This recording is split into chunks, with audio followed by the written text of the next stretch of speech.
Okay, so one of the issues that I've had with trying to get a lawyer is this is such a complex case because we're in one state on the West Coast in Arizona. She's based out of Georgia and she can provide telehealth, and she was allegedly attached to a Long Beach clinic in California and then recently got attached to Leavenworth.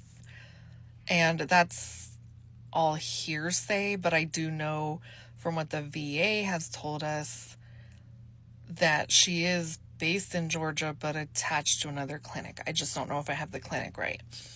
So, the issue I have had with this is I have had to call multiple attorneys, and many have declined to take it because it's a federal claim. Okay, so I filed a federal tort claim saying, hey, these are HIPAA violations.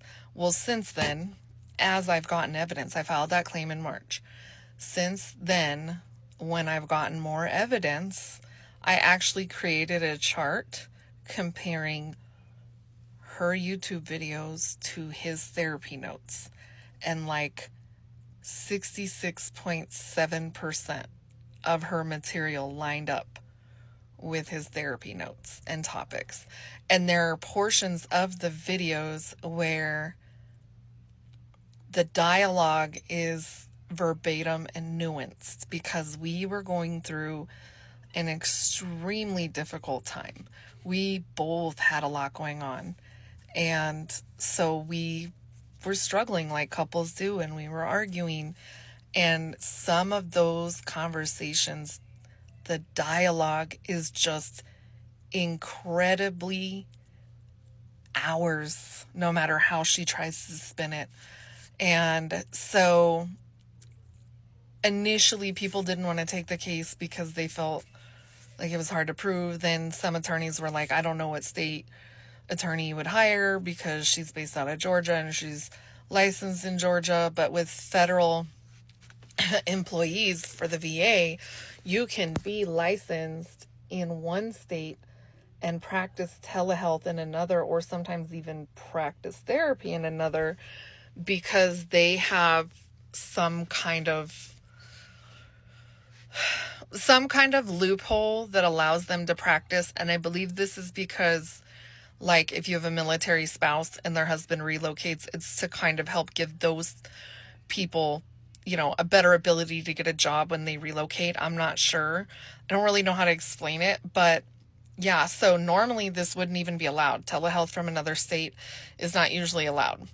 Then there's a couple of other things that I found out since then, like there are certain questions you have to answer when you're providing telehealth per VA policy, like who's in the home. And this is for safety planning and crisis planning. And, what if somebody makes one of those statements they have to violate confidentiality for, they have to be able to locate you. She was putting in her notes that there was nobody in the home, which is a lie. 90% of the time we were home. He just was in a private room to have his sessions. The other thing was she was not doing suicide risk assessments at times when she felt like maybe he wasn't doing so well. And that's such a huge risk. Like, I, even with my lower risk clients, would still do them at a minimum quarterly because you want to make sure you're not missing something.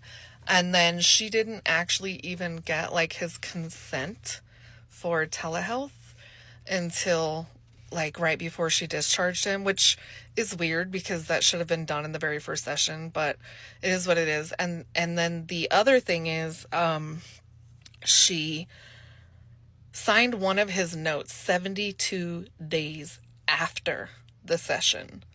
That's egregious to me. That's egregious. So even if you throw all the YouTube videos out the windows, there's still other issues that are like scary to me, and she's still treating patients. I don't know if it's veterans or whatever, but she's still treating patients. And like, I have written to Mark Kelly, I have written to the VA medical inspector, I have written to the medical director at the VA in Arizona, I've written to the medical director at the VA in Georgia. I have done 2 office of general inspection complaints. I filed a complaint with her licensing board, and they basically were like, they didn't do anything. Within 2 weeks, I got a letter saying they weren't going to open the case. I have compiled over 400 pages of a PDF, and organized it into like little sections based on what I have found or discovered or noticed. And I feel like I'm screaming at the top of my lungs and nobody hears me. And I mean, there's so much more to this that I can't say because I'm not going to violate his privacy further because she did. But I want people to hear and understand that this is not okay. She should not be working with patients, at least at a minimum, until their investigation is over. So I feel so like let down by the system. I did file it, like I said, a federal tort claim that can take, honestly, I think it can take years, but I have to give them 6 months to investigate. We're like almost 3 months in. And every time I submit new documentation, they don't respond and acknowledge that they even got it. So I wish I had a lawyer because I'm literally having to research case law and stuff myself. And like, I'm very smart, I'm very intelligent, and I, looked up templates and stuff like that, but I'm not a lawyer. So, but I have started documenting everything, and I did file copyright claims with YouTube, but the problem is she has the videos on Instagram, she has the videos on Facebook, and who knows where else she has the videos. And so even if I can get YouTube to take them down, we still have videos of his like floating out there. And with HIPAA, that's going to require like more of an intense investigation because essentially if you can identify your own information from a video, that's violating HIPAA. But it's very subjective. So I'm going to file my complaint with the Office of Civil Rights, but I think I've actually missed the deadline, and I'm going to request an exception to the deadline because of our circumstances were kind of extenuating.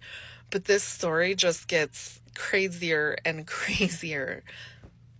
Thank you so much for your comment too, and sharing, liking, everything. I appreciate that.